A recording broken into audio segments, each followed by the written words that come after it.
So we're taking a look at the political philosophy today, and one of the things that we're concerned with is just how exactly to parse it, and what is the best way to develop and build a society that is just and orderly. So it's not enough just to have a just society, but we also want a orderly society. So, what in the world is going on? Well, political philosophy, we're going to look at a variety of different opinions, sometimes even economic opinions when it comes towards how best to order a just society. And so, how exactly are we going to do that? So, the key concept in the political philosophy is the word just, or justice, if you will. So, of course, that should make us ask, how in the world, how is it that we're going to define justice? How are we going to define it? Is it as rights? Is it as equality? Or is it as merit?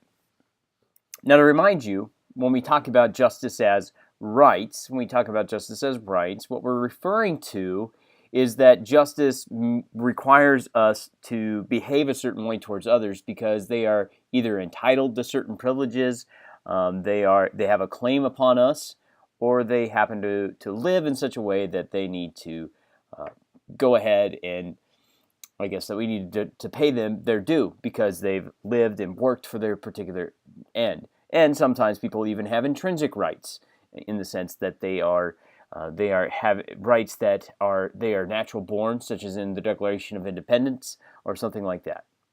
Or maybe it's equality. Maybe that's how you define justice, where justice is about everybody having the same, everybody having equal opportunity, equal access, the ability to be treated equally under the law. So if that's our primary definition of justice, we're probably going to emphasize something different when it comes towards our government. So when you define government as rights, you're going to maybe see government in a certain way. And then when you look at equality, you're maybe going to define government as another way. And last but not least is we might define government as some form of merit in the sense that you get what's coming to you, either good or bad. So you should be able to earn what you get, and you should be punished if you do something that is wrong. Or maybe if you don't work as hard, you should not be receiving as much as well. So without any further ado, let's go ahead and take a look at our first major political philosophy that's out there called capitalism. Capitalism sees justice in terms of merit. Capitalism is really about that merit-based system where you should be able to earn and to receive whatever it is that you have coming your way. So you reap what you sow. So if I work hard, I should be able to receive more. And if I'm a lazy worker, or if I'm in the not in the right kind of business or something along those lines, then I should not be receiving nearly as much. And so there's a premium put on private ownership and entrepreneurship.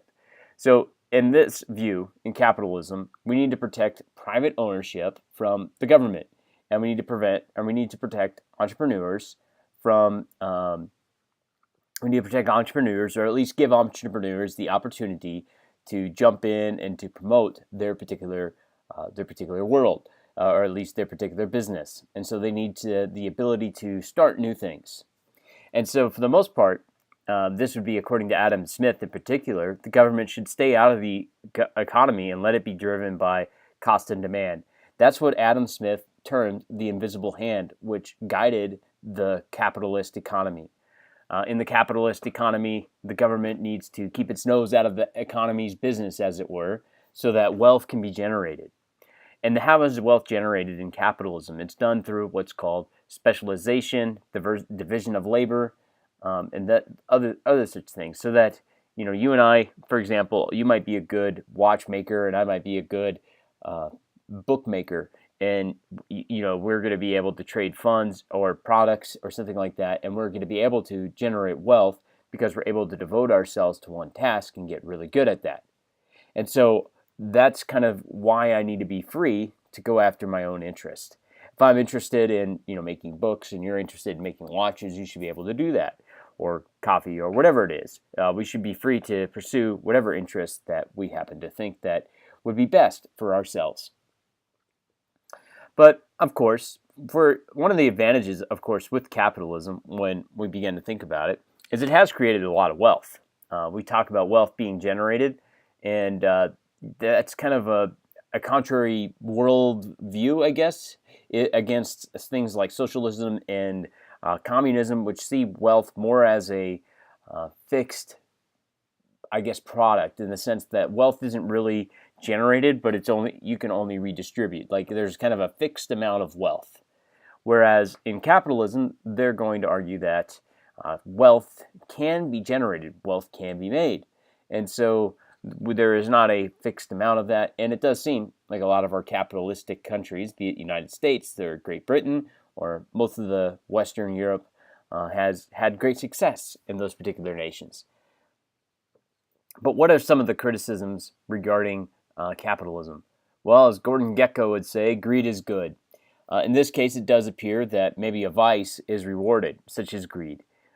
Our desire to make money it will be the thing that perhaps makes us deliver and makes us pursue things that maybe we shouldn't. And then we also experience what's called bull markets and bear markets, right? The highs and lows of its economics. So there'll be times where things are going really, really well, and then there'll be another time where things are going rather poorly, right? We know that we had the Great Recession about 10 years ago, where our economy was in a term of low, a bear market, as it were. And so it seems like with that there's a constant kind of ebb and flow when it comes towards capitalism. It also creates those who have and those who have not. In the terms, Karl Marx in particular would level this criticism when it comes towards capitalism, which it creates a class of haves and have-nots.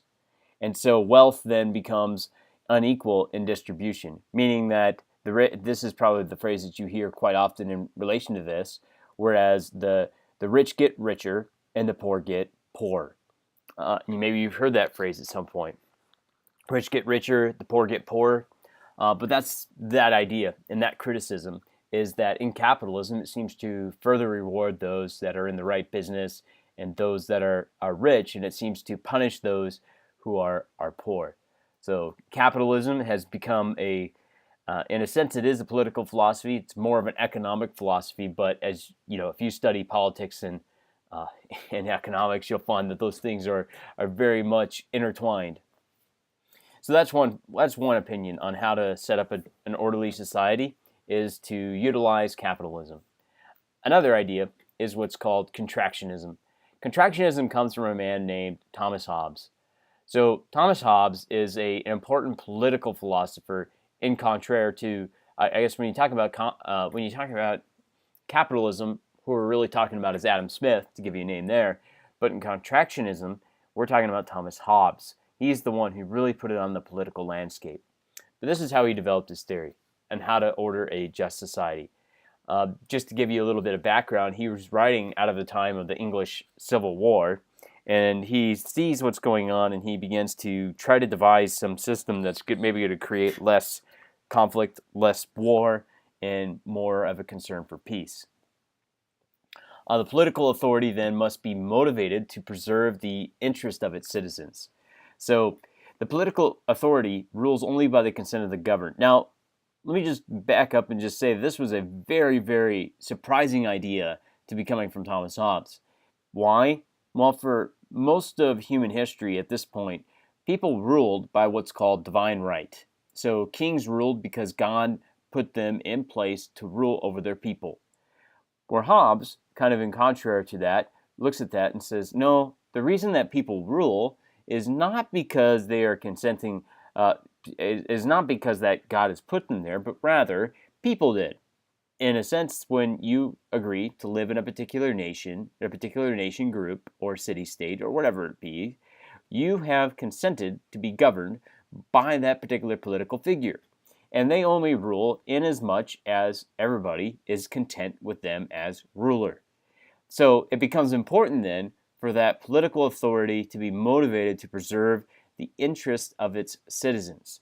So, of course, right, because if they're going to remain in power, they want to protect their own interests, but they're also going to want to promote the best interests of their citizens and not their own. And so political authority then becomes really invested in trying to devise a way and trying to promote the interest and the good of its people.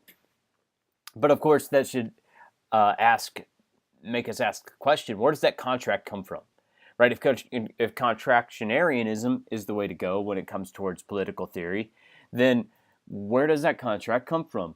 Well, what Hobbes thought is that it was a hypothetical rather than actual contract, in the sense that if you're born in a particular nation, you didn't like wake up when you're 2 years old and sign a contract, but it was an implied contract that you signed, in a sense, by consenting to live in that particular nation, consenting to live in that particular area. And so for Hobbes, he believed that that was the best way to, I guess, figure out how government came about. Now, I don't think this is original to Hobbes. Hobbes is the one who kind of put it on the modern landscape, but it actually has roots all the way back in Socrates. Socrates, when he was was commanded by Athens to drink hemlock, his friends gave him a particular scenario where he could bribe his way out from being under the prison guards, and he could bribe his way out. And instead of doing that, he consented to the sentencing that he underwent, which was death by hemlock, by drinking hemlock. And he consented that using this very similar understanding of being a citizen of Athens. And basically, he said, I'm a citizen of Athens, and because of my sense of justice, I've agreed to be a citizen of Athens. I've lived here as a citizen of Athens, and because I've agreed to live as a citizen of Athens, I need to be willing to obey Athens' rules. And in this case, Athens' rules and Athens' punishment is for me to drink this hemlock. And so Socrates goes ahead and drinks the hemlock, and fades into the annals of history. But he had kind of a similar understanding of government. So even though Hobbes is sort of the modern proponent of it, and the one who's kind of put it on the modern political landscape, he's not I guess in my mind, he's not the originator of this particular philosophy. I think it has roots back in Socrates and Plato. But what are some of the critiques? So if that's what it is, and perhaps it does seem to explain why people are in rule, and perhaps why the government is what it is, but then what are the critiques? Well, of course, the source of the contract is difficult to find, right? So where in the world is this contract? So supposedly, this is why, like, for especially a lot of modern nations who have bought into the thought of Hobbes, have things like constitutions and, kind of those living documents that tell them how to operate as a nation. And so the source of that contract is often difficult to find. Now, Hobbes was actually trying to prevent revolution because, Hobbes was in the middle of the English Civil War, and so he was trying to kind of basically say when we should and when we should not be able to overthrow the government, because he was very concerned that we were too willing to maybe throw off the bounds of government. And so Hobbes is actually kind of anti-revolutionary.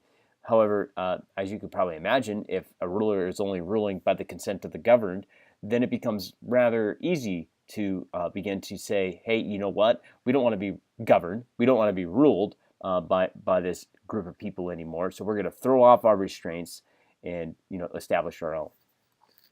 The second part is, does this really truly respect the interests and rights of others? In the sense, if people are agreeing to these contracts all the time and have no idea they're agreeing to these contracts by consenting to live in a particular nation and, living wherever it is that they live, then are we really respecting them as people?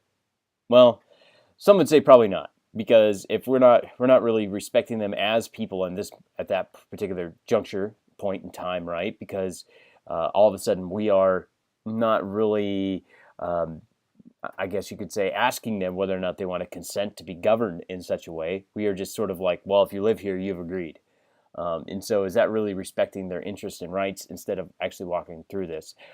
I suppose you could say, in a sense, we're actually maybe a little bit better at this as a nation, because I would say the United States kind of has a contractionarianism understanding of itself and of its government. We have a constitution after all. But I do think that you could perhaps say that when it comes towards foreign nationals who want to become American citizens, they, in a sense, do go this because they have to go through a class and, go through the path to citizenship. And going through the path to citizenship, they actually they actually do agree. They do sign the dotted line, as it were, when it comes to becoming a citizen of our country. However, for those that are natural born citizens, we don't undergo the same process. So is that really respecting maybe the natural born citizens' rights? I don't know. That's maybe a question to ponder. But there's also a kind of a hidden assumption here as well, is that the population must be significantly educated, competent, and informed to agree to the contract. So if we have a bunch of peasants or a bunch of individuals who maybe don't have the education needed to keep the ones who are governing in check, then it would seem to be the case that maybe some populations that are maybe lowly educated, not as competent and misinformed, they may agree to things that maybe they wouldn't normally agree to had they have those prerequisites. And so one of the interesting historical notes is that our Declaration of Independence has that kind of idea rooted in it. So, for example, when we wrote the Declaration of Independence, we basically write out specifically that King George broke his contract so that the United States is able to break free of England. So we'll read, for example, George has committed atrocities here. George has taxed us without representation here. King George has done this. King George has done that. And there's actually a detailed list of how King George has broken his contract with the United States, the colonies. And therefore, these colonies are able to break free of England because he has violated the terms of the contract.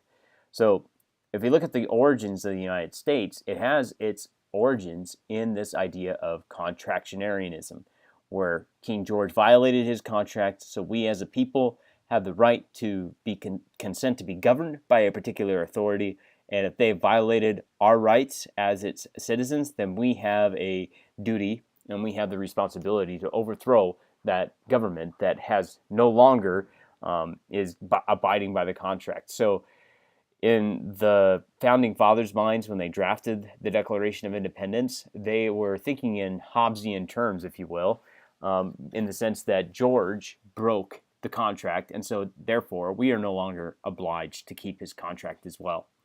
So that'll do it for today. There's a couple of videos to go along with both capitalism and contractionarianism, and I'll go ahead and list that out for you guys here too.